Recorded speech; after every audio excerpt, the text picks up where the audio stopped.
I need someone to talk to because I can't just talk to a camera like you're a person. So I'm going to look at a picture of my sister on Facebook because she won't talk to me in real life right now. So, Kirsten, how are you today? La la la la la la la. So we went on a trip recently, and you know those times when you just do something really stupid and you almost burn buildings down because of your stupidity? That's happened to me a few times. Actually, it's happened to my sister more often. My sister's the one that at a fancy dinner, she threw her napkin onto the candle, and it caught on fire, and she didn't know what to do, so she just panicked. And she has a big glass of Dr. Pepper next to her, but she panics and is like, I don't know what to do, I don't know what to do. The table starts to catch on fire, and I'm sitting next to her, and I just grab her Dr. Pepper and throw it on the fire, and it ceases. The reason she didn't do it, she told me afterwards, was because she didn't realize that in the movies, whenever they throw drinks on on the fire, the reason it explodes is because it's alcoholic. But she didn't throw the Dr. Pepper on the fire because she thought that it was just any drink that made fire explode like that, because that's a normal thing with liquids and fire. They explode. No, that's true with flour, though. Flour is combustible. Try it at home, kids. Try it at home. Just throw flour in a fire, and it just, like, expands. I've had fun with that at campfires. So, I just passed that secret off. And my friend Jason got severe burns because of it, which may have been significantly my fault. So we went on a vacation to, visit some chateaus in southern France. It was a 3-day, 2-night vacation. So the second night, my parents had a room, and my sister and I shared a room, because the rooms were really small. And so my sister and I got up, and we went to breakfast before my parents ended up getting up and going to breakfast. They have, for American viewers, or wherever this place is, Potbellies, or, I think Quiznos has it too, but it's like the toasters at Subway, where they put the sandwiches and it toasts it and, makes the cheese all warm and melty.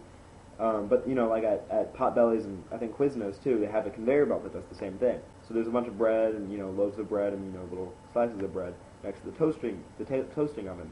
So you put the bread on the little ramp thing, and it slides it down onto the conveyor belt where it moves to the end of it, back to the wall, and then it drops down and comes out a little chute to you, which is really cool. So I think, you can get bread in America, right? In France, you get loaves. You get loaves of bread.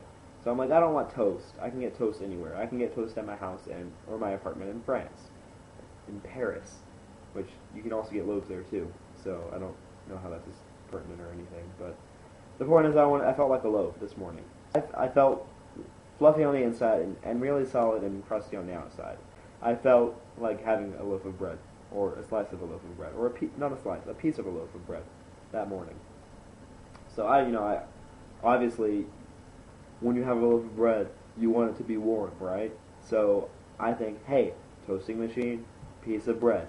It's a loaf of bread, but who cares? It still goes down the chute and warms up and comes out the other side, right? So of course I'm going to do it. So I think, okay, well, yeah, I'll put my bread in the toaster. So, I take a piece of the loaf of bread and I put it in the toasting machine conveyor belt thing. And for some reason, I guess, some would say it's because the loaf was too big and only idiots put that in there. But some would say that only idiots make a toasting machine that small. Or only idiots put loaves of bread next to a toasting machine and not expect other people to put loaves of bread in it. So I would say one of the latter options. I take my loaf of bread and I put it in the conveyor belt thingy, and after the moment it goes down the chute and it hits the conveyor belt, I realize, oh no, something's wrong, because the loaf wouldn't fit into the toaster oven, and I realize it's not going to make it. It just gets stuck on the top corner, and bread just curls up and hits the top and just goes under and gets stuck a little bit in, too far for me to reach, and so I'm like, oh no, what am I going to do? And so, I reach in tentatively and I try to grab it.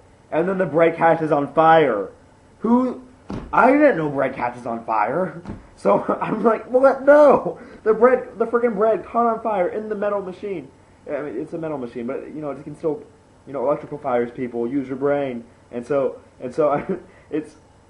it's stuck in this machine and it's on fire and there's no one in the room and my bread is freaking like up in flames inside a freaking machine that I can't reach into and I'm panicking and Kirsten hasn't really caught on to what's happening I don't think yet. So I'm like, I can't get the bread, and I can't pull it out because it's too far in, and I already burnt myself on the conveyor belt trying to pull the conveyor belt backwards, which is maybe bad thinking.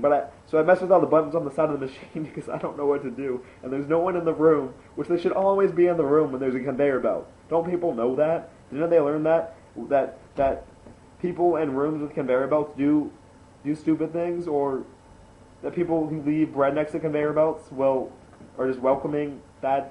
The point is, it caught on fire, and then I'm like, what do I do? So I try to pull it back out, but it's too stuck in there to do that. So I mess with all the buttons and turn off the machine, and I try to turn it on a reverse button to make it go back, but that button doesn't do anything.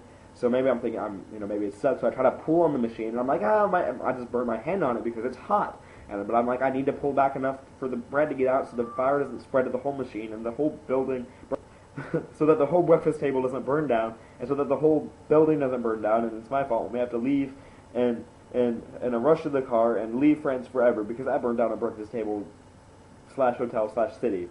So I'm panicking, it's like, because all that goes through my head. It partly does. I think about it. I blow on the fire, which I think helps the fire to spread, which I knew that because more oxygen, more fire, blah, blah, blah, science class. But, also, you learn since you're like 2 years old that you blow on a match and the fire goes out. So I know if it's big enough that the fire's going to go out. So I blow really hard on the bread. I just spat all over you. I'm sorry. I didn't mean to. So I blow really hard on the bread, which I think just makes the fire go really a lot stronger. So, but then, I poke at it and I mess with the machine and I press all the buttons and then I panic and then, eventually I think the fire just kind of dies down and I'm like, oh, well, I press another button and the bread crumbles out through the machine and it falls in the chute and comes back out. And now the bread just like smolder on one side and I'm like, and it smells like fire in the room, like a fire, guys. I need to explain that to you. So yeah, it smells bad, and I just like take my really hot piece of bread back to my plate, and it was really good warm. So life lesson: warm bread tastes good, regardless of the fire involved or the possible jail time.